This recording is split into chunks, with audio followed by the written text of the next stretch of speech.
ദേശീയപാത ആമ്പല്ലൂരിൽ അടിപ്പാതയുടെ നിർമ്മാണം അവസാന ഘട്ടത്തിലേക്ക്. ജൂലൈ 2 വാരത്തോടെ റോഡ് ഗതാഗതത്തിനായി പൂർണ്ണമായും തുറന്നു കൊടുക്കുമെന്ന് കരാർ കമ്പനി. ആമ്പല്ലൂർ ദേശീയപാതയിൽ അടിപ്പാതയ്ക്ക് മുകളിലുള്ള മേൽപ്പാലത്തിൽ ചാലക്കുടി ഭാഗത്ത് അപ്രോച്ച് റോഡിൽ ടാറിംഗ് പ്രവർത്തികൾ പൂർത്തിയായിട്ടുണ്ട്. തൃശൂരിൽ നിന്നുള്ള ഭാഗത്ത് അപ്രോച്ച് റോഡിൽ ടാറിംഗ് പ്രവർത്തികളും റോഡിന്റെ വശങ്ങളിലെ കോൺക്രീറ്റ് ഭിത്തികളുടെ നിർമ്മാണവും പുരോഗമിക്കുകയാണ്.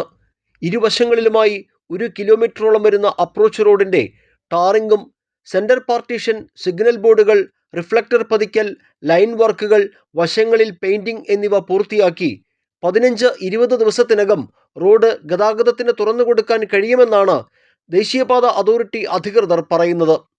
11 മാസമായിരുന്നു അടിപ്പാത നിർമ്മാണത്തിന്റെ കാലാവധി.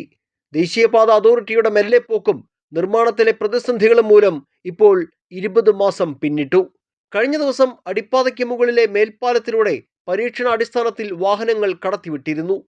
തൃശൂർ ഭാഗത്തെ അപ്രോച്ച് റോഡിൽ മുഴുവൻ വീതിയിലും ടാറിംഗ് പൂർത്തിയായിട്ടില്ലെങ്കിലും സർവീസ് റോഡിൽ തിരക്കേറിയ സമയത്താണ് വാഹനങ്ങൾ പോലീസിന്റെ നിയന്ത്രണത്തിൽ കടത്തിവിട്ടത്. ഗതാഗത കുരുക്കേറുന്ന സമയങ്ങളിൽ ആംബുലൻസുകളെയും ഇത്തരത്തിൽ കടത്തിവിടാൻ കഴിയുന്നുണ്ട്. 2024 സെപ്റ്റംബർ മുതൽ ഒരുക്കമില്ലാതെ ആരംഭിച്ച അടിപ്പാത നിർമ്മാണവും ഗതാഗത കുരുക്കും നിരന്തരം വാർത്തകൾ സൃഷ്ടിച്ചിരുന്നു. സർവീസ് റോഡിലെ സ്ലാബുകളുടെ ഉയരവ്യത്യാസം മൂലമുള്ള അപകടങ്ങൾ ഇപ്പോഴും യാത്രക്കാർക്ക് പ്രതിസന്ധിയാകുന്നുണ്ട്. കാലവർഷം കനക്കുന്നതിന് മുൻപ് മേൽപ്പാലത്തിന് മുകളിലൂടെ വാഹനങ്ങൾ കടത്തിവിടുമെന്ന പ്രതീക്ഷയിലാണ് യാത്രക്കാർ. ദേശീയപാത ആമ്പല്ലൂർ ജംഗ്ഷനിൽ അടിപ്പാത നിർമ്മാണം അതിൻ്റെ അവസാന ഘട്ടത്തിലേക്ക് നീങ്ങുന്നു എന്നതാണ് യാത്രക്കാർക്ക് ഏറെ ആശ്വാസകരമാകുന്നത്. ഏതാണ്ട് 20 മാസത്തോളമായി ആമ്പല്ലൂരിൽ വലിയ ഗതാഗത കുരുക്കിനും യാത്രാ പ്രശ്നങ്ങൾക്കും കാരണമായ അടിപ്പാതയുടെ നിർമ്മാണം ഇപ്പോൾ അവസാന ഘട്ടത്തിലാണ്. തൃശൂർ ഭാഗത്തു നിന്നുള്ള പാതയിൽ ഇപ്പോൾ ടാറിങ്ങിൻ്റെ അവസാന ഘട്ട നടപടികളാണ് പുരോഗമിച്ചുകൊണ്ടിരിക്കുന്നത്. ചാലക്കുടി ഭാഗത്തു നിന്നും പാതയിൽ ടാറിംഗ് പൂർത്തിയായിട്ടുണ്ട്. അവിടെ ഇനി വൈദ്യുതി വിളക്കുകൾ ഘടിപ്പിക്കലും ഒപ്പം പെയിന്റിങ്ങുമാണ് ബാക്കിയുള്ളത്.